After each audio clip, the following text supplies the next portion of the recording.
May mga tauhang napatigil habang hawak ang mga piko at pala sa loob ng isang maliwanag na tunnel o lagusan sa ilalim ng kanayunan ng Mexico. Naririnig nila ang vibration ng mga sasakyan kaya itinitigil muna nila ng panandalian ang kanilang ginagawa dahil sa pangangambang marinig sila at mabuko ng mga patrol na dumadaan sa ibabaw nila. Sa 30 feet na lalim ng tunnel mula sa ibabaw ng lupa, may maliit na chance lang na mahuli sila pero sa loob ng ilang buwan na paghuhukay, hindi sila pwedeng magkamali lalo na at malapit na sila sa kanilang goal, ang selda ng pinakakilalang drug kingpin sa Mexico, si Joaquin El Chapo Guzman. Sa ilang buwan ng kanilang paghuhukay sa mga matitigas na bato gamit lamang ang mga piko at pala ay minamadali na nila ang kanilang pagtatrabaho pero matinding pag-iingat pa din sa kanilang ginagawa. Mas mapapabilis sana ang kanilang trabaho kung gagamit sila ng mga makabagong kagamitan sa paghuhukay gaya ng jackhammer, ngunit magdudulot ito ng matinding ingay at atensyon sa kanilang base na ilang milya lang ang layo mula sa preso at baka madiskubre sila. Bago mangyari ang paghuhukay sa tunnel, ang drug cartel ni El Chapo ay naghanap ng pinakamalapit na bakanting lupa sa kulungan ng Mexico at binili nila iyon. Nagpatayo sila ng dalawang maliit na bahay para pagtakpan ang tunay nilang pakay. Mga pader lang ang tinapos nilang buuin dahil wala namang titira doon at nagsilbing harang lang ang mga ito para makapagsimula na silang maghukay ng tunnel na tatakasan ni El Chapo. Pero ang mga tauhan ni El Chapo ay nakakaranas na ng matinding pressure dahil kailangan na nilang matapos ang paghukay sa madaling panahon. Dahil sa mga nakaraang record ni El Chapo ng pagtakas, anumang oras ay maaari siyang ilipat ng kulungan para maiwasan ang posibleng pagtakas nito. Bawat araw na lumilipas na hindi pa nila naitatakas si El Chapo ay tumataas ang tsansa na mailipat siya sa ibang kulungan at masayang lahat ng pinaghirapan nila at mangangailangan na naman silang gumawa ng bagong plano ng pagtakas ni El Chapo. Bukod doon, ang dalawang bahay na ipinatayo nila ay magiging kaduda-duda sa mga lokal na opisyal at mga residente kung bakit may naitayong bahay sa isang malaking bakanteng lote at hindi tinapos at pwede silang maimbestigahan. Unti-unti na silang nauubusan ng oras at tumataas na din ang tensyon. Habang nasa loob ng kanyang selda, naging isang model prisoner si El Chapo. Sa kabila ng mahabang history ng matitinding karahasan na idinulot ni El Chapo sa Mexico, pinanatili niya ang magandang pakikisama at paggalang sa mga prison guards at kanyang mga inmates. Maingat na binantayan ang mga tawag at sulat ni El Chapo ng mga opisyal ng pulis, subalit walang kahit kaunting detalye ng mga plano niya ang nakita. Si El Chapo ay tunay na profesional na ngayon at mahaba na ang kanyang pasensya, ngunit unti-unti na itong nauubos. Katakot-takot na hirap ang hinarap ng mga tauhan ni El Chapo sa umpisa pa lang at alam nila na kailangan nilang magmadali at sa kabila ng matinding pressure sa kanila, nagawa nila ng maayos at naitakas si El Chapo bago pa man maisipan na ilipat siya ng kulungan at hindi lang yun. Nagawa nila iyon sa loob lamang ng 16 na buwan. Ang tunnel na ginawa nila ay hindi basta-basta. Na-impress dito kahit ang mga opisyal at ayon sa kanila, ang ganoong kalidad ng tunnel ay karaniwang natatapos sa loob ng 18 months o hanggang 2 taon. Ang ilang parte ng pader ng tunnel ay nilagyan ng wooden panels para masuportahan at siniguradong ito ay matibay. Meron din generator na nagpapump ng sariwang hangin gamit ang 1 milyang ventilation system para magbigay ng oxygen at makahinga sa loob ng tunnel. Naglatag din sila ng mga riles at gumamit ng motorsiklo para ilabas at ipasok sa tunnel ang 2 kariton na nilagyan nila ng mga lupang nahukay. Kapag narating na nila si El Chapo ay dito nila ito pasasakayin para tahakin ang kanyang tuluyang paglaya. Kinailangan ng mga tao ni El Chapo na may paglagyan lahat ng lupang nahukay nila.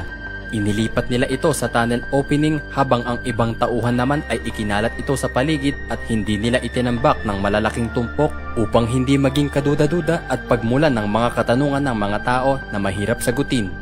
Samantala, habang sa kalagitnaan ng gabi noong July 12, 2015, ang tunog ng mga nagkikiskisang bakal ay narinig mula sa paliguan sa selda ni El Chapo.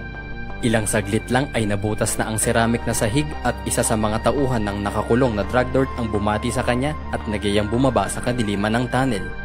Nagmamadaling sumuot si El Chapo sa secret tunnel, 30 feet ang lalim kung saan sapat lang ang lapad at taas para magkasya siya dito ng nakatayo.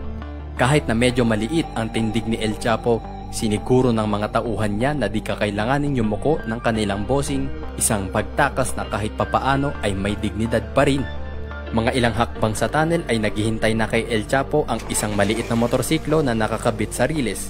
Ang mga kariton na nakadugtong doon ay wala na. Ilang sandali lang pagkalabas ni El Chapo sa kanyang selda ay nagbiyahe na siya sa maliwanag na tunnel na parang batang nakasakay sa ride sa isang amusement park. Sa loob lang ng 2 minuto ay nakalabas na si El Chapo sa tunnel na patagong tinrabaho sa loob ng 1.5 taon. Pagdating sa dulo ng tunnel ay umakyat siya sa isang hagdan na gawa sa kahoy at lumabas sa bahay na ginawa ng mga tauhan niya.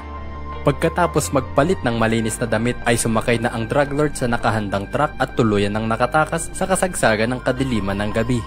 Siya ay nag-iwan ng di kapanipaniwalang secret tunnel na 1 milya ang haba at isang galit at naiinis na prison system at Mexican government.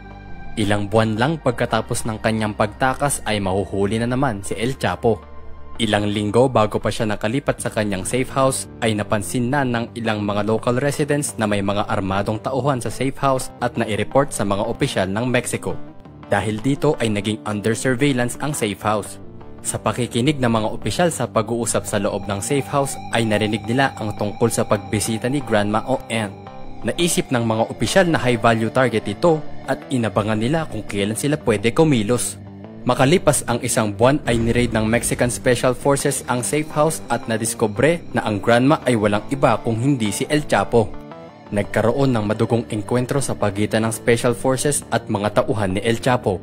Habang ang ilang mga tauhan ng drug lord ay napatay, si El Chapo at isa sa mataas niyang tenyente ay nakatakas gamit ang ano pa ba kung hindi isa na namang secret tunnel. Lumabas sila 1 milya mula sa safe house at nang karnap ng getaway nila na agad namang nai-report ng may-ari sa mga otoridad. Makalipas mag-issue ng red alert para sa ninakaw na kotse ay natugis ng mga federal police officers ang kotse at tuluyang nahuli sina El Chapo. Pero hindi pa dito sumuko si El Chapo. Dahil alam niya na may mga korap na pulis, sinubukan niyang bilhin ang kanyang kalayaan. Sinubukan niyang suhulan ng mga pulis ng pera, bahay at trabahong malaki ang kita pero hindi alam ng desperadong kingpin na new breed ng pulis ang kanyang nakaengkwentro. Nang tumanggi ang 4 na pulis sa mga suhol ni El Chapo, pinalitan niya ito ng mga banta na silang lahat ay mamamatay. Nagpadala ang 4 na pulis ng larawan ni El Chapo sa kanilang mga superiors na siya namang binalaan ang mga ito tungkol sa isang tip na may 40 armadong tauhan ang papunta sa kanila para palayain si El Chapo. Dahil nasa safe house pa ang ilang mga pulis, inutusan ng mga pulis na may hawak kay El Chapo na magtago muna sa isang malapit na motel na malayo sa sentro ng syudad at maghanda sa isang posibleng shootout. Habang nasa motel sila ay tinatawanan lang ni El Chapo ang mga pulis at patuloy ang mga banta sa kanila. Maya-maya lang ay natanaw nila sa labas na may parating na convoy ng mga sasakyan. Armado ng mga M16 assault rifles at pistols, naghanda ang mga pulis sa kanilang last stand. Binantaan pa ni El Chapo ang mga pulis na mamamatay sila at isusunod niya ang kanilang mga pamilya. Nagpakatatag ang mga pulis at handang mamatay sa line of duty kung kinakailangan. Sa paglapit ng mga kotse sa parking lot, natigilan ng mga pagbabanta ni El Chapo sa pagdating naman ng mga truck ng militar, sakay ang Mexican Marines upang depensahan ang motel. Ilang minuto lang ang lumipas at isang talunan na El Chapo ang ipinasok sa SUV at mabilis na ibinyahe patungo sa airport. Di na muling nakatakas sa Mexican prison si El Chapo at makalipas ang 2 taon ay nawala lahat ng kanyang pag-asang makatakas dahil inaprubahan ng Mexico ang extradition request sa Estados Unidos.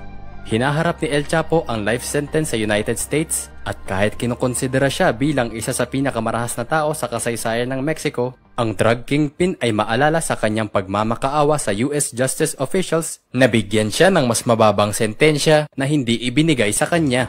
Kung nag-enjoy ka sa video na ito, i-like ang aming Facebook page para sa marami pang mga videos katulad nito.